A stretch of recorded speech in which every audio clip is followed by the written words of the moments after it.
میں نے جو وہ کیسر راجہ بھائی کے ساتھ پوڈ کاسٹ تھی اس میں یہ ڈاکٹر اقبال کے حوالے سے کلیئر کیا تھا کہ آپ انہیں مذہبی شخصیت بنا کے پیش نہ کریں خدا کے لیے.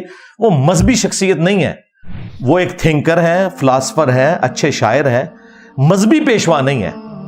میں ان کی ذاتی زندگی کی طرف جانا ہی نہیں چاہتا, ورنہ پھر کئی ایک ایسی باتیں ہوں گی کہ کسی کے دل میں میل آ جائے گا. ٹھیک ہے, ہمیں پتہ ہے کہ وہ کتنے پریکٹسنگ مسلمان تھے, یہ ہمیں بڑے اچھے طریقے سے پتہ ہے. الٹا حالت یہ ہے کہ پوری پاکستانی قوم صرف داڑھی اس لیے نہیں رکھتی ہے کہ اقبال عاشق رسول سی ہوتی داڑھی نہیں سی. اندازہ کرو, یعنی دین کا تعلق اقبال کے ساتھ ہے یا اس شخص کے ساتھ ہے جس کی قبر مدینے میں صلی اللہ علیہ وآلہ وسلم. کسی شخص کا نبی الاسلام کے لیے تعریفی کلمات بول دینا, یہ اس چیز کا متقاضی کہاں سے ہو گیا کہ آپ نے اس کی تعلیمات کے پیچھے چلنا ہے. نبی الاسلام کی شان میں تو غیر مسلموں نے بھی بکس لکھی ہیں, شاعری کی ہے, تو یہ تو نہیں کہ آپ نے ان کو فالو کرنا ہے, بلکہ آپ اچھی بات ان کی طرف سے ایک کوٹ کرتے ہیں کہ جی انہوں نے بھی تعریف کی. تو ڈاکٹر اقبال ایکسٹراڈنری پرسنالٹی تھے, مذہبی پیشوا نہیں تھے. یہ لادہ بات ہے کہ ان کے نام کے ساتھ علامہ اقبال لکھا جاتا ہے. میں مولویوں سے پوچھتا ہوں, تم لوگ انجینئر صاحب سے تو ڈگری مانگتے ہو, ڈاکٹر اقبال کے پاس کون سی مدرسے کی ڈگری ہے, اسے تو آپ علامہ اقبال کہتے ہو. یہ میں پھکی کے طور پہ کہہ رہا ہوں. میں تو انہیں علامہ سے بھی بڑی چیز مانتا ہوں جو ان کی کنٹریبیوشن ہے.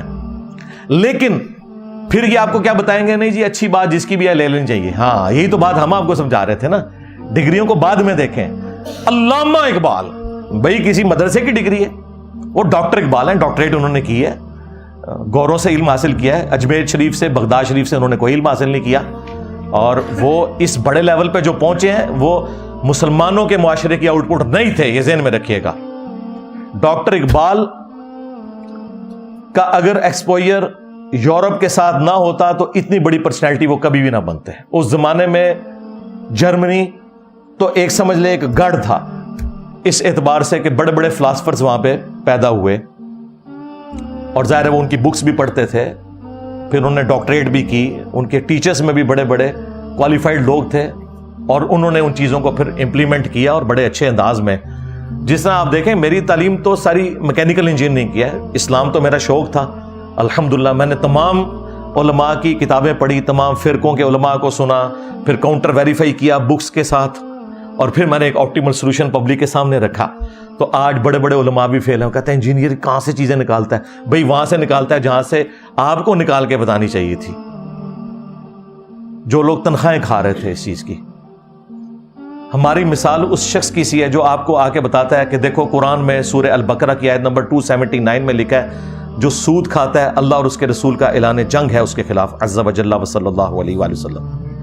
اب آپ ہم سے یہ نہ پوچھیں کہ آپ کی ڈگری کہاں ہے, آپ سورہ بقرہ کی آیت نمبر 279 پڑھ لیں, اگر نکل آئے تو مان لیں, اور آپ کہیں نہیں لکھی تو یہ, لیکن چونکہ تیرے پاس ڈگری نہیں, میں نے یہ آیت بھی نہیں ماننی, تو بھائی آپ کافر ہو جائیں گے.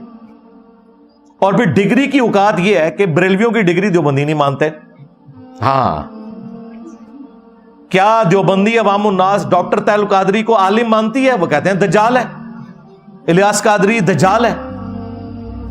تمہارا جاہل بھی دوسرے فرقے کے عالم کو کہتا ہے گمراہ, یعنی اس کا مطلب ہے تمہارا جاہل بھی اتنا بڑا عالم ہے کہ دوسرے فرقے کے عالم کو بھی گمراہ سمجھتا ہے. اے ٹوٹل تہاڈی کتے دی بھی اوقات تہاڈی ڈگری دی نہیں جے بچدی. اے جو ڈگری دی گل کرے نا کوئی دیوبندی, تو ان کو ہاں اس لیے میں ڈاکٹر طاہر القادری صاحب کو فالو کرتا ہوں, تو سیدھے ہی دیکھو الٹی کرے گا, اس ٹائم کہے گا وہ تو گمراہ ہے. اور اگر کوئی بریلوی بات کر رہا ہوں نا ڈگری کی, تو آپ کے میں اس لیے طارق جمیل صاحب کو فالو کرتا ہوں, کہے گا وہ تو ہے گمراہ ہے. اے ٹوٹل اوقات جے نہ ڈگری دی. اور ہماری ڈگری کیا ہے قرآن میں, کنتم خیر امۃ اخرجت للناس تأمرون بالمعروف وتنہون عن المنکر وتؤمنون باللہ. تم پوری امت بہترین امت ہو جو لوگوں کے نفع کے لیے نکالی گئی, نیکی کا حکم دیتے ہو اور برائی سے روکتے ہو. اور اسی چیز کو نبی الاسلام نے صحیح بخاری میں بیان کیا ہے, بلغوا عنی ولو آیا, پہنچا دو میری طرف سے خواہ ایک آیت ہی تمہیں آتی ہو. ایک آیت جس کو آتی ہوگی وہ ڈگری والا عالم ہوگا, مجھے بتائیں. بھئی جتنا علم آتا ہے وہ سکھائیں. علم دین حاصل کرنا ہر مسلمان مرد و عورت کے اوپر فرض ہے نا. کہتے ہیں جی وہ دیکھیں جی ڈاکٹر کی ڈگری جس کے پاس ہوگی اسی سے آپ آپریشن کروائیں گے. او بھائی میں آپ کا آپریشن کرنے کے لیے یہاں نہیں بیٹھا ہوا, لہذا بات ہے کہ میں نے آپ کے بزرگوں کے بھی آپریشن کر دیے اللہ کے فضل سے. تو بات یہ ہے کہ ڈاکٹر انجینئر کی مثال دینا اس لیے غلط ہے کہ وہ ہر بندے پہ بننا واجب نہیں ہے، لیکن علم دین ہر بندے کے اوپر واجب ہے، خواہ وہ ڈاکٹر ہے، انجینئر ہے، عالم ہے، جاہل ہے، اتنا علم حاصل کرنا اس کے اوپر واجب ہے جس سے وہ اپنی 24 گھنٹے کی زندگی گزار سکے۔ میرا تو یہ دعویٰ ہے کہ ہر مسلمان ہی عالم ہے، اگر مسلمان عالم نہیں ہے نا تو مسلمان ہی نہیں ہے۔ جس کے پاس نماز کا علم ہے نماز کا عالم ہے، جس کے پاس وضو کا علم ہے وضو کا عالم ہے۔ آپ کہتے ہیں نہیں سارا تو تھوڑے مفتی کو بھی کوئی نہیں، ہاں 1000 سے زیادہ آیات سائنٹیفک فیکٹس کے اوپر ہے، اور تمہارے علماء کو تو سائنس کی الف بے نہیں آتی ہے۔ وہاں پہ پھر آپ کہتے ہیں نہیں وہ قرآن میں لکھا ہے فَاسْأَلُوا أَهْلَ الذِّكْرِ إِن كُنتُمْ لَا تَعْلَمُونَ، اگر تمہیں علم نہ ہو تو اہل ذکر سے پوچھو۔ ایسٹرونومی کی باتیں قرآن میں ایک ایسٹرونومی کی فیلڈ کے بندے سے پوچھیں گے، ایمبریولوجی کی باتیں جو ہیں ایک ایمبریولوجی کی فیلڈ کے بندے سے پوچھیں گے، باٹنی کی باتیں اس فیلڈ کے بندے سے پوچھیں گے، یہی کہتے ہیں نا۔ تو بھائی اسی طریقے سے علماء نے بھی صرف نکاح طلاق اس طرح کے مسائل بتانے ہیں، باقی پورے قرآن اور حدیث کے عالم تو علماء بھی نہیں ہیں۔ تو کیا ہم نے کبھی کہا یہ علماء جاہل ہیں؟ وہ تو ان کی حرکتوں کی وجہ سے کہتے ہیں نا، یعنی چشتی رسول اللہ شبلی رسول اللہ علیہ مسئلے کہتے ہیں نا سی، ادروائز تو ہم مفتی کہہ کے پکارتے ہیں نا، مولانا تقی عثمانی کہتے ہیں نا، مولانا جو ہے وہ اشرف علی تھانوی صاحب کہتے ہیں نا، اعلیٰ حضرت میں کہہ رہا ہوتا ہوں احمد بریلوی صاحب، مفتی منیب الرحمان صاحب، تو رسپیکٹ سے نام لے رہے ہوتے ہیں نا۔ تو اگر آپ کے ہر چیز کے علم تو ان کے پاس بھی نہیں ہے، تو اس طریقے سے کوئی ڈگری والے معاملات کو لے کے چلنا۔ تو ڈاکٹر اقبال سے بات شروع ہوئی تھی، تو ڈاکٹر اقبال اگر کوئی بات قرآن و سنت کے مطابق کریں وہ آپ ضرور لے لیں۔ ڈاکٹر اقبال تو بڑی پرسنالٹی ہیں، صحیح بخاری میں حدیث ہے شیطان نے انسانی شکل میں آ کے آیت الکرسی کا وظیفہ دیا تھا۔ نبی علیہ السلام نے فرمایا اے ابو ہریرہ 3 راتوں سے جو تیرے پاس آ رہا ہے نا وہ شیطان ہے، لیکن بات اس نے سچی کی ہے کہ جو رات کو آیت الکرسی پڑھ کے سو جائے صبح تک ایک اللہ تعالیٰ فرشتہ اس پہ مامور کر دیتا ہے جو اس کی حفاظت کرتا ہے۔ تو ہمیں تو اسلام نے یہ کہا ہے کہ شیطان کی بھی سچی بات کی تصدیق کرنی ہے۔